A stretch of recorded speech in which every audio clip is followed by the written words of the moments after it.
Morning.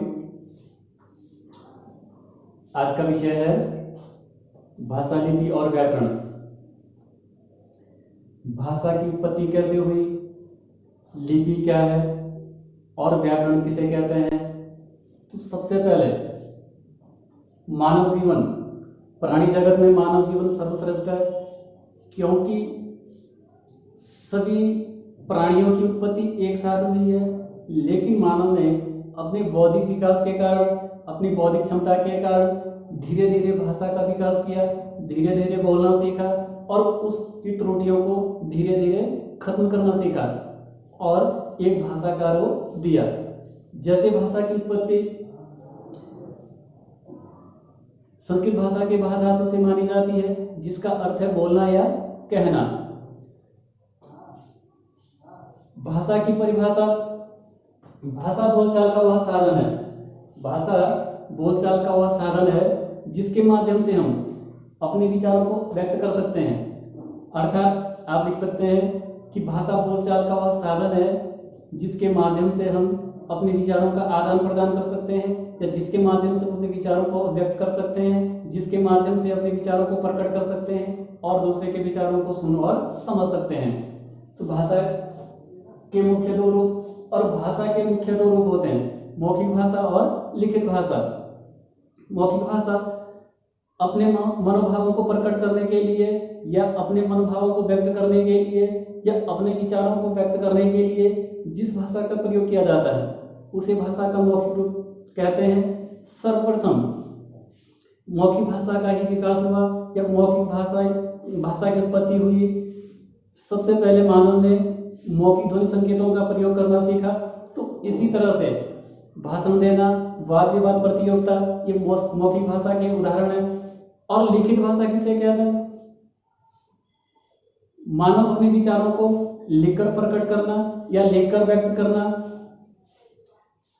लिखित भाषा के अंतर्गत आता है। अपने विचारों को लिखकर व्यक्त करना या लिखकर प्रकट करना या अभिव्यक्त करना लिखित भाषा के अंतर्गत आता है। जैसे कहानी लेखन, पत्र लेखन, उपन्यास लेखन, पत्र लेखन, तो ये सब लिखित भाषा के उदाहरण है या लिखित भाषा के अंतर्गत आते हैं।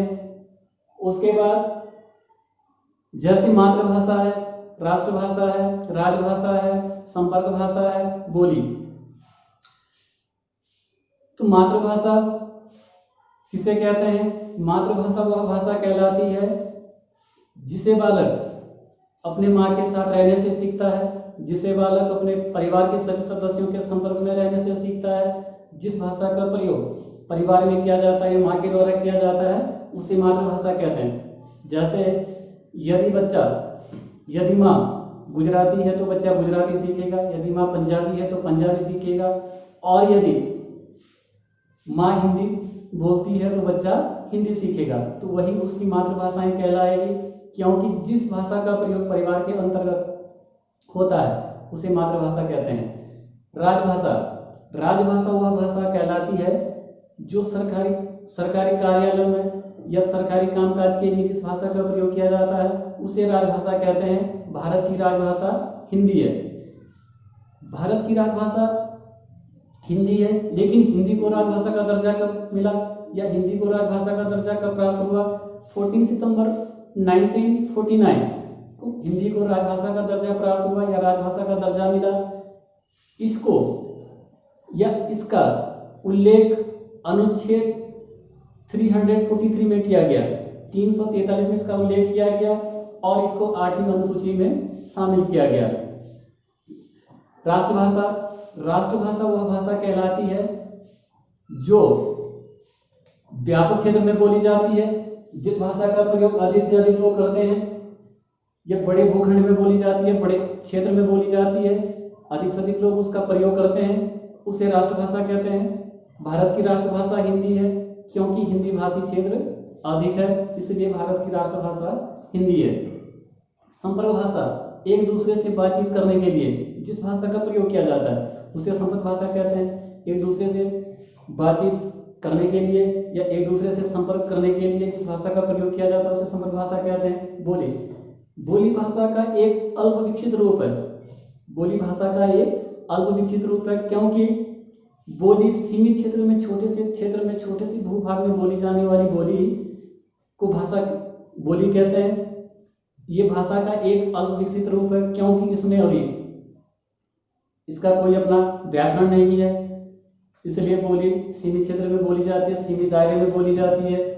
इसी तरह से आगे है लिपि। लिपि किसे कहते हैं? लिपि का सामान्यतः अर्थ होता है लिखना, किसी को लिपिबद्ध करना, किसी को लिखना। मौखिक ध्वनि संकेतों को लिखित रूप प्रदान करने के लिए जिन कुछ निश्चित चिन्हों का प्रयोग किया जाता है या निश्चित ध्वनि संकेतों का प्रयोग किया जाता है उसे लिपि कहते हैं। मौखिक ध्वनियों को लिखित रूप प्रदान करने के लिए जिन कुछ निश्चित ध्वनि संकेतों का प्रयोग किया जाता है उसे लिपि कहते हैं। भारत की हिंदी भाषा की जो लिपि है देवनागरी लिपि है। देवनागरी लिपि में इतने संशोधन किए गए, यदि देखा जाए तो वह आज के समय में एक सुस्पष्ट और वैज्ञानिक लिपि है, क्योंकि उसमें एक वर्ण के लिए, एक ध्वनि संकेत के लिए एक ही वर्ण का प्रयोग किया जाता है। तो इसे पूरे तरीके से वैज्ञानिक लिपि भी कह सकते हैं।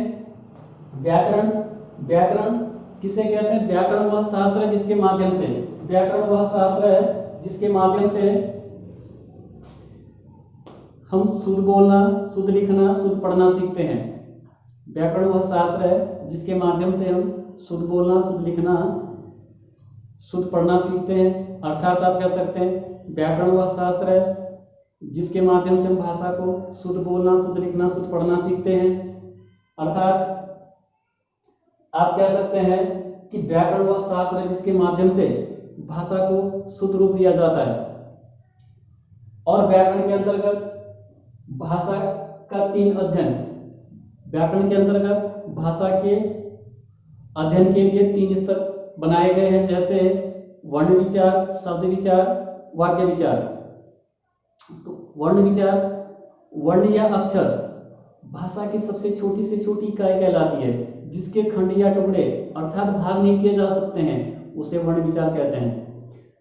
वर्ण विचार और शब्द विचार। शब्द विचार किसे कहते हैं या शब्द किसे कहते हैं?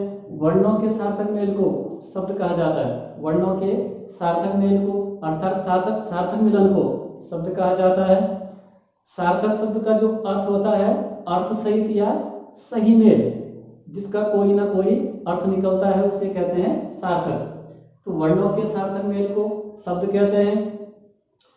इसी तरह से वाक्य विचार, शब्दों के सार्थक समूह को, शब्दों के सार्थक समूह को वाक्य कहते हैं। अर्थात जिस तरह से वर्णों के सार्थक समूह को शब्द कहते हैं, उसी तरह से शब्दों के सार्थक समूह को वाक्य कहते हैं। वाक्य वह वाक्य जिसका कोई अर्थ निकले, उसे वाक्य कहते हैं। अर्थात वाक्य निरर्थक हो जाता है, क्योंकि उसमें भी सार्थक शब्दों का ही प्रयोग किया जाता है, इसलिए वाक्य बनता है। धन्यवाद। उम्मीद करता हूँ वीडियो आपको अच्छी लगेगी।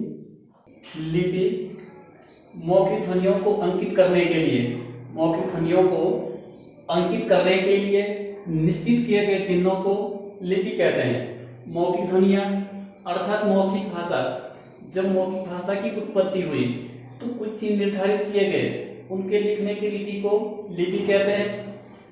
या कह सकते हैं किसी भी भाषा के लिखने की रीति या तरीके को लिपि कहते हैं। या आप कह सकते हैं कि भाषा की उच्चारित ध्वनियाँ, भाषा की उच्चारित ध्वनियाँ ध्वनियों को विशिष्ट चिन्ह देकर लिखने को लिपि कहते हैं।